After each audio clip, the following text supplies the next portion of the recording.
Oh, it went live on me. I wasn't paying attention. Hello, hello. What's today? It's Thursday. Hope you're having an awesome day. My name is Cherise Boucher. I am a momentum strategy coach and get shit doner on a couple different levels. I work with entrepreneurs who need to clear their brain clutter and get their ideas into action. And because I can't keep my hands off of the technical and creative stuff, I throw some of that in the mix too, because I love doing it. So why stop at just one thing? Throw a bunch of hats on. That's how we roll, right? So today I want to talk real quick. If you may have seen my post on this already, but I'm trying to do multiple ways of absorbing information. And I know video is one of them. You may be a video person who likes to watch videos. I'm more of a reading person, so that's always my go-to means of communicating. So pushing out and doing video is really kind of out of my comfort zone, but if I can do it, trust me, anybody can do it. So, okay, so I've got 5 questions that you should consider. This little one of those little annoying bugs in here that you should consider if you are thinking of investing in your business. Investing can be scary. Let's preface it by saying that. I mean, most people don't just have money laying around in bags in their house waiting to get spent, right? I know I don't. So when I invest, I like to invest wisely, and I want to make sure that it's something that I will use over and over again. And I found that to be pretty true. Even if you don't use something right away, it is never lost. Like, it's always something you've learned that you can apply at some point in time. So some people get a little scared because they've invested a lot of money and they think they don't see the results. Well, the results may be brewing, but sometimes you're just not taking the action needed to take, and then you have to put that back onto yourself. There are so many reasons, right? But 5 questions that you should ask. Gotta don my glasses here so that I can refresh myself on what they were exactly. So one question, if you're considering investing in yourself, is, are you ready and committed to taking the action required of you? Sometimes you need to sit down with that a little bit, because if you're like, I did this whole little series on, are you a serial investor? And I created a little resource with 4 questions to ask yourself to kind of give yourself a reality check about if that is you, because that can be a form of procrastination. So with investing, if you are not really ready to commit and take the action needed, then you might want to sit back and wait a tad, wait on it until you are ready. Unfortunately, sometimes this ready comes when you're like at your wit's end and you're like pissed off with yourself for not having taken action, and time has passed, and like you thought you were going to do something 6 months ago and you still haven't done it yet. So you have to weigh the options, and you have to see how ready you are. Really ready. Next, if you're considering, if this is an investment for your business, which is also an investment in yourself, have you moved significantly forward in your business in the last 6 months to a year? So to me, that's a thing. Like, if you have not, but you've got all these ideas and you've got like things written on scraps of paper or even outlined in notebooks or on a Word document or wherever, like you've planned stuff, but you haven't taken action on it, then you probably need the kick in the ass that working with somebody could give you if you're committed to taking the action. So that commitment thing goes all the way through this.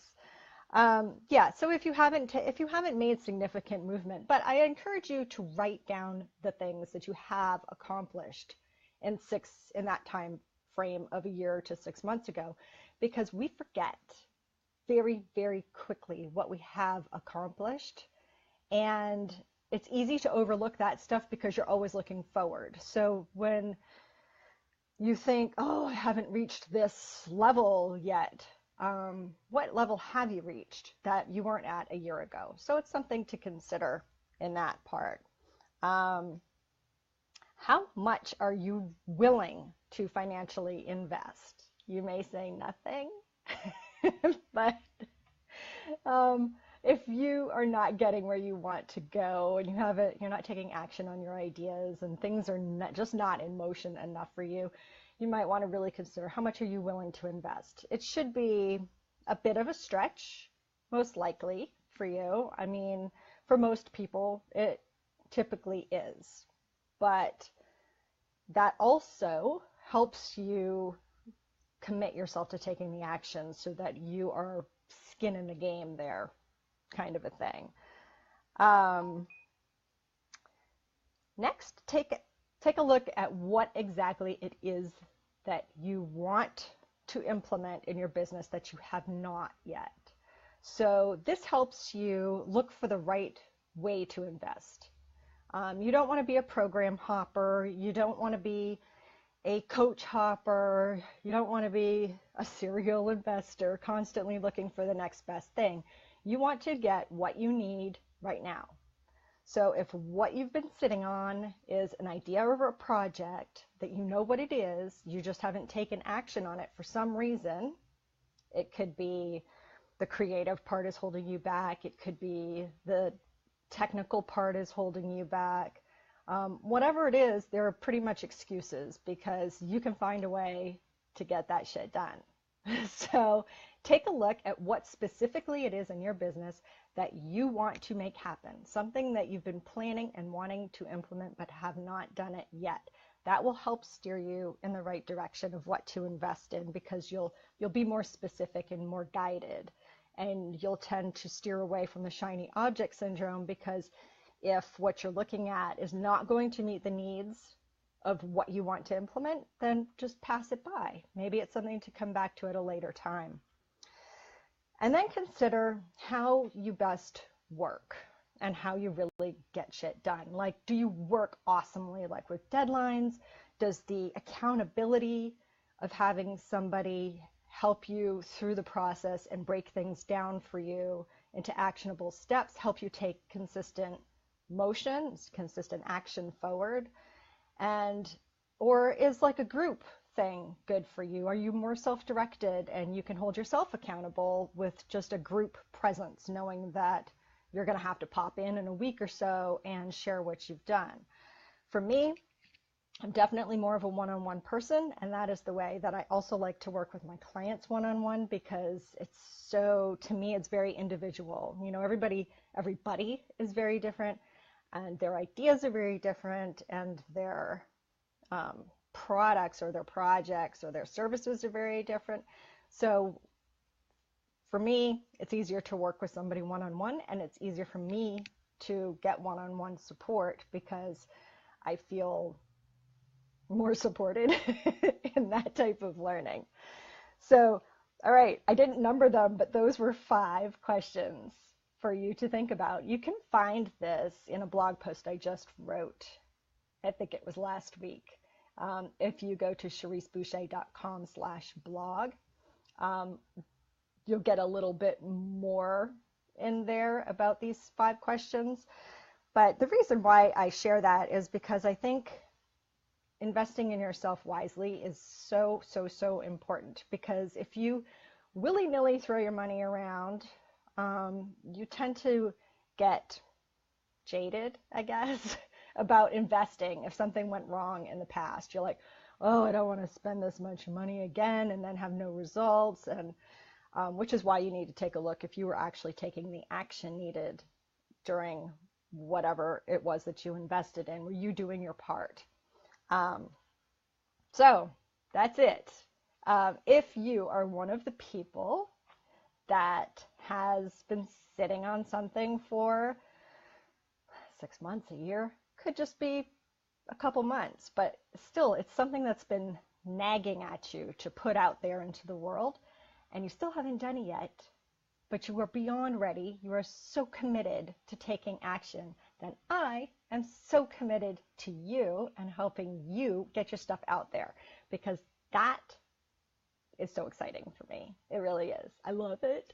So I have this awesome, awesome, awesome package that kind of takes the excuses away, because I'm combining the coaching aspect with the creative content part of it. And it's going to be totally customized per person, because like I said, everybody has different needs or things that they need, and it's going to depend on the project and the client for what exactly that creative part is. It could be an opt-in for you. It could be a workbook. It could be a presentation.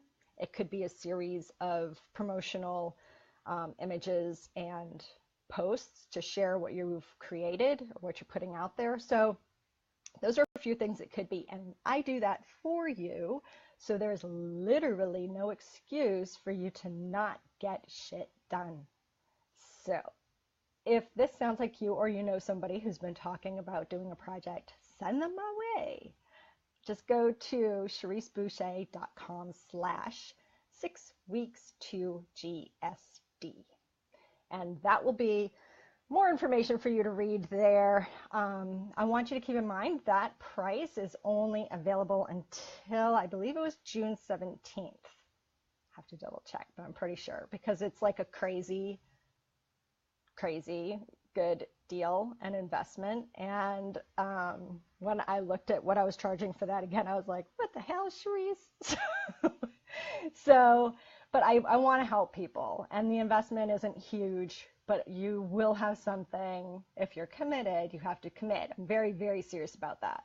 It's 6 weeks to get shit done. So if you've been sitting on something and you want to get it out there at the end of 6 weeks, this is your opportunity to do it.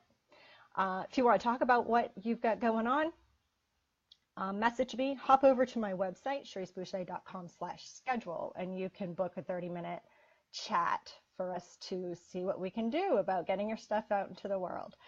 So that's it. I hope those 5 questions kind of get you thinking about investing wisely. And here's to your next and the final 6 months of this year.